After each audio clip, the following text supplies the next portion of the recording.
নির্মমভাবে গুলি করার একটি ভিডিওতে দেখা যায় যিনি গুলি করছেন তাকে বলা হচ্ছে ডাইরেক্ট গুলি কর। প্রাসঙ্গিক বিষয় হচ্ছে কখনো কোনো মব হলে বা কোনো অনাকাঙ্ক্ষিত পরিস্থিতি হলে তাদের থামাবার জন্য টিয়ার গ্যাস নিক্ষেপ করা যায়, যদি রাবার বুলেট নিক্ষেপ করা যায়, যদি আরো প্রয়োজন হয় পায়ে বা কোমরের নিচে গুলি করা যায়, এরকম সিচুয়েশন হলে এক্ষেত্রে ডাইরেক্ট গুলি করা।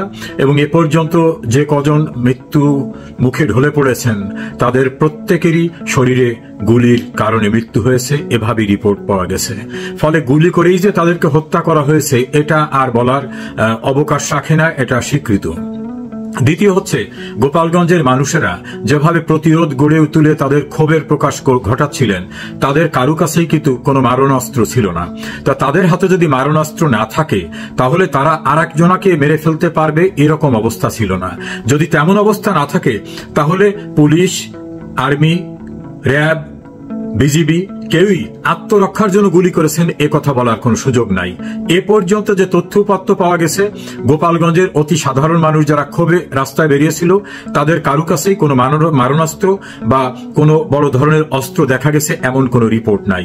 তাহলে তারা যদি লাঠি সোটা নিয়েও বাইরে আসেন, কথার কথা বলছি, তাহলে সেই লাঠিওয়ালা মানুষদেরকে নিবৃত করার জন্য তাদেরকে গুলি করে নির্মমভাবে মেরে ফেলার কোনো জাস্টিফিকেশন নাই।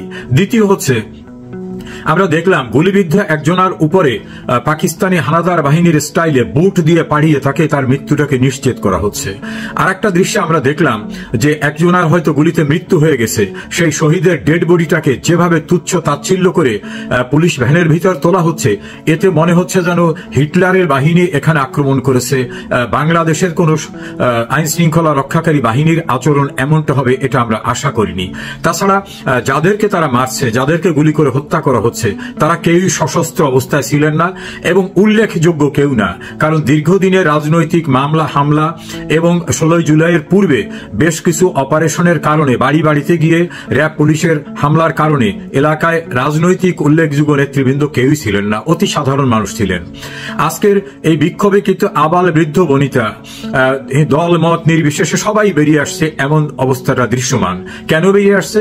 যে বাংলাদেশের মানুষের জন্য তীর্থস্থান বঙ্গবন্ধুর পুণ্যভূমি, বঙ্গবন্ধুর কবরস্থান, বঙ্গবন্ধুর মাজার, সেটাকে গুড়িয়ে দেবেন এ জাতীয় বাজে কথা ঢাকায় বসে এই যে ন্যাশনাল চিলড্রেন পার্টি বা ন্যাশনাল ক্রিমিনাল পার্টি যে নামই আমরা বিভিন্ন লোককে অবহিত করে, তারা বিভিন্ন সময় চিৎকার করে করে বলছে এবং তারা দাম্ভিকতা দেখিয়ে বলছে যে মুজিববাদকে মুর্দাবাদ করে দেব, গোপালগঞ্জের নাম পাল্টিয়ে দেব। তা মুর্দাবাদ কি? মুজিবের কোনো নিজস্ব মুজিববাদ ছিল না। মুজিব যেটা চাইতেন সেটাকেই মুজিববাদ হিসাবে তার সহকর্মীরা অভিহিত করতেন। তিনি চাইতেন পাকিস্তানি হানাদার বাহিনীর কাছ থেকে বাংলাদেশটাকে স্বাধীন করতে হবে, সেই স্বাধীনতা তিনি এনে দিয়েছিলেন। তাহলে মুজিবের যে মতবাদ ছিল সেই স্বাধীনতা আনাটাকে তারা গুড়িয়ে দিতে চায়। তাহলে কি এই ন্যাশনাল ক্রিমিনাল পার্টি এরা কি চাচ্ছে যে বাংলাদেশটাকে আবার পূর্ব পাকিস্তানে পরিণত করতে? এ প্রশ্ন উঠেছে। আরেকটি গুরুত্বপূর্ণ বিষয় আমাকে অনেকেই জানতে চেয়েছেন। ক্যাবিনেট ডিভিশনের বিভিন্ন ডিসিশন আছে। কোন একজন মন্ত্রী এলাকায় গেলে তার প্রোটোকল করবেন ডিসি এবং এসপি র্যাঙ্কের অফিসাররা। প্রতিমন্ত্রীর জন্য এডিসি এবং additional superintendent police. Deputy minister গেলে সেখানে ইন্সপেক্টর এবং ইউনো র্যাঙ্কের পুলিশ। প্রোটোকল কারা পাবেন, কিভাবে পাবেন, এর কিছু নিয়ম কানুন আছে, না হলে তো যার ইচ্ছা সেই প্রোটোকল নিতেন। গোপালগঞ্জে আজকে যারা মহা সমারোহে গেলেন তাদেরকে সেনাবাহিনীর কনভয়, র্যাবের কনভয়, পুলিশের কনভয়, বিজিবির কনভয় এবং আসার সময় সেনাবাহিনীর সুসজ্জিত যানে করে তুলে আনা হলো কোন প্রোটোকলে? কোন প্রোটোকলে তাদেরকে ঢাকা থেকে গোপালগঞ্জ পর্যন্ত যাওয়ার প্রতিটি জায়গায় এমনভাবে সশস্ত্র পাহারা দিয়ে নেওয়া হলো? এটার কোনো আইন এবং নিয়ম আমরা এখনো খুঁজে পাইনি। দ্বিতীয়ত, তারা নিশ্চয়ই কারো না কারো আদেশে গিয়েছেন। তাহলে আদেশটা যারা দিয়েছেন, সেনা প্রধান হন, পুলিশ প্রধান হন, বিজিবি প্রধান হন, র্যাব প্রধান হন বা তাদের দ্বিতীয় ব্যক্তিরা হন, যারাই দিয়েছেন তারা কিসের ভিত্তিতে দিলেন? তারা কি বাংলাদেশের বিদ্যমান আইনের বাইরে নিজের খেয়াল খুশি মতো দিতে পারেন? অবশ্যই তারা পারেন না। সেনা প্রধান বলেছিলেন সেনাবাহিনী নিরপেক্ষ থাকবে। এই নিরপেক্ষতা তারা দেখিয়েছেন। মবে যখন বঙ্গবন্ধু ভবনকে গুড়িয়ে দেওয়া হয় তারা দাঁড়িয়ে থেকে নির্বাকভাবে দেখলেন, পরে সেখান থেকে চলে এলেন। আজ গোপালগঞ্জে নারকীয় তাণ্ডব সৃষ্টি করার জন্য যারা গেলেন, তাদের পাহারা দেয়া, তাদের স্বার্থে গুলি চালানো, তাদের স্বার্থে নির্মমভাবে মানুষকে মারধর করা, হতাহত করার এই ঘটনায় পুলিশ, আর্মি, র্যাব, বিজিবি কার আদেশ নিয়ে করেছিলেন? সেনাপ্রধান আপনার নিয়ন্ত্রণে আছে? সেনাবাহিনী? র্যাব প্রধান আপনার নিয়ন্ত্রণে আছে? পুলিশ প্রধান আপনি তো রিটায়ারমেন্টে বাড়ি থেকে ফিরে আসা, আবার নতুন করে চাকরি পাওয়া, তারপরও বলবো আপনার নিয়ন্ত্রণে কি আছে এগুলি? যদি না থেকে থাকে তাহলে আপনাদের স্টেটমেন্ট দিতে হবে যে এই হত্যাকাণ্ডের দায় আপনি নিচ্ছেন না। আর যদি স্টেটমেন্ট না দেন তাহলে আইনানুগ প্রক্রিয়ায় ধরে নেওয়া হবে আপনাদের কমান্ডে এটা হয়েছে। আর আপনাদের কমান্ডে এটা যখন হবে তখন অবশ্যই কমান্ডার হিসাবে কমান্ডিং লায়াবিলিটিসে মানবতা বিরোধী অপরাধ, এই গণহত্যার দায়ে আপনারা অভিযুক্ত হবেন। এখান থেকে পরিত্রাণের কোনো সুযোগ নেই। আরেকটি গুরুত্বপূর্ণ প্রসঙ্গে এখানে আসছে, গোপালগঞ্জে বঙ্গবন্ধুর বাড়িতে হামলা করা, ভেঙে দেওয়া, চুরমার করে দেওয়া, এরকম উস্কানি দেওয়ার ঘটনায় দেশে এবং দেশের বিদেশ থেকে, দেশের বাইরে থেকে যারা উস্কে দিচ্ছিল, সেই উস্কানিতে বাংলাদেশ সরকারের বিভিন্ন বাহিনী, সিভিল অ্যাডমিনিস্ট্রেশন তারা কেন সম্পৃক্ত হলো? কিভাবে তারা এই ঘটনা যারা ঘটাতে চায় তাদেরকে উস্কে দিচ্ছেন?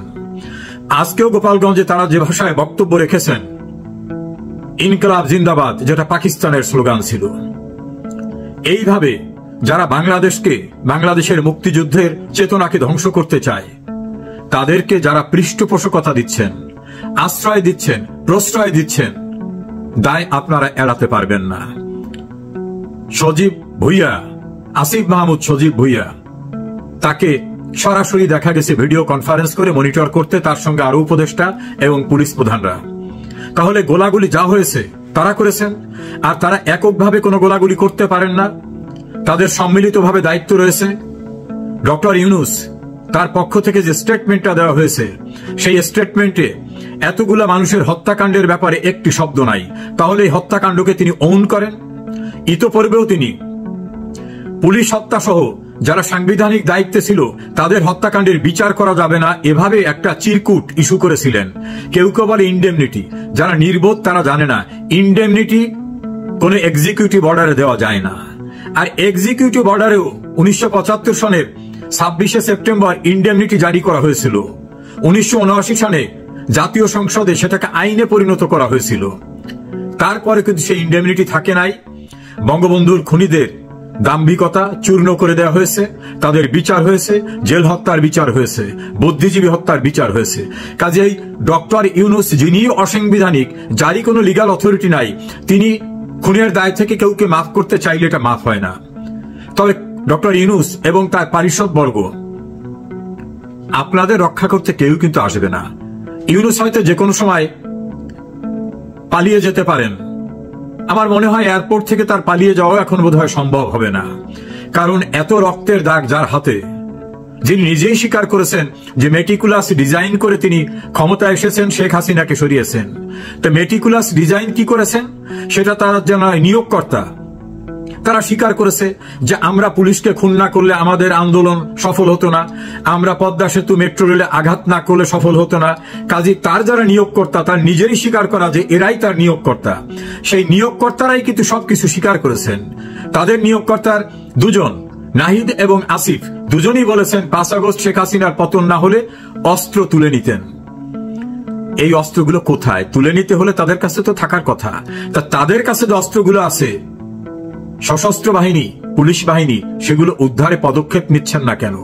গৃহযুদ্ধের জন্য তাদের হাতে এটা রেখে দিতে চান? আজ দেখলাম এই এনসিপি পার্টির একজনে ঢাকায় কনফারেন্স করে বলছেন যুদ্ধের ঘোষণা দেবে। কাদের সঙ্গে যুদ্ধ করবেন বুঝেছেন? Army, BDR, RAB, police, BGB নিয়ে গোপালগঞ্জে এসে শেষ পর্যন্ত ইঁদুরের গর্তের মতো সেনাবাহিনীর জানের ভিতরে ঢুকে জীবনটা নিয়ে গেছেন।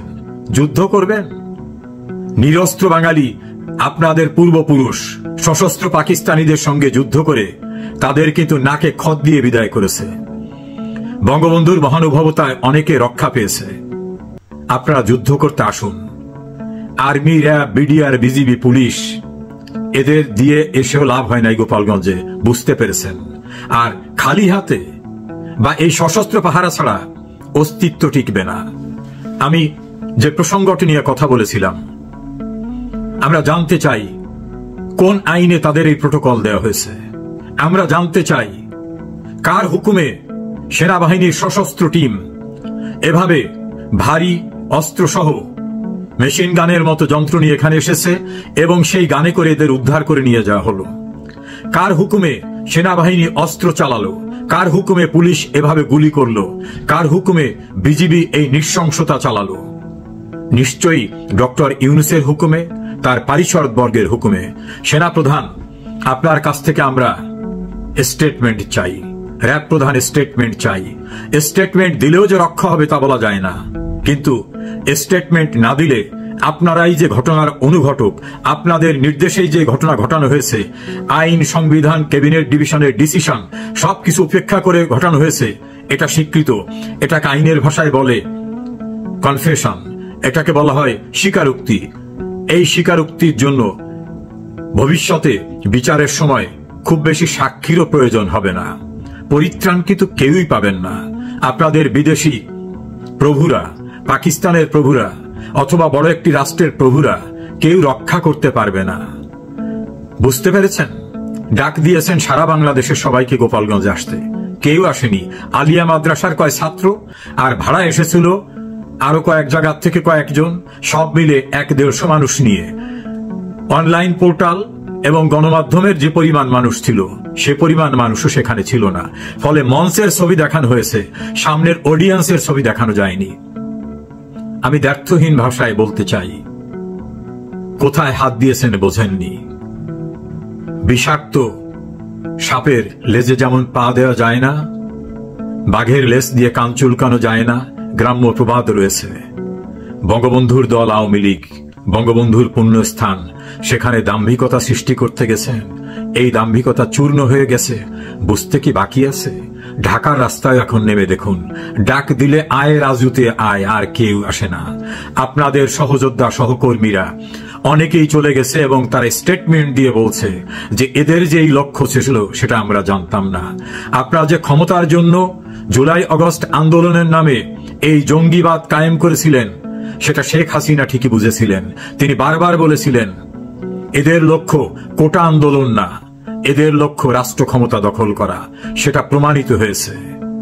আমরা চাই বিভিন্ন ডিপার্টমেন্টের লোকদের কাছে এই জঙ্গিদের দ্বারা প্রভাবিত হয়ে নিরস্ত্র মানুষের উপর গুলি চালাতে যাবেন না। আজকে সেনাবাহিনীর একজন সিপাহী চাকরি ছেড়ে চলে আসছেন এই নির্মমতা দেখে। একজন ম্যাজিস্ট্রেট চাকরি ছেড়ে চলে এসেছেন। আপনাদের সঙ্গে থাকা আপনাদের সহযোদ্ধারা অনেকেই আপনাদের ছেড়ে চলে আসছেন। অনুষ্ঠান করতে গেলে সামনে কোনো লোক থাকে না, বুঝতে বাকি আছে এখনো। গোপালগঞ্জের গণহত্যার দায় 1 নম্বর আসামি হবেন খুনের অভিযুক্ত ডক্টর মোহাম্মদ ইউনূস, তারপরে তার পারিষদবর্গ।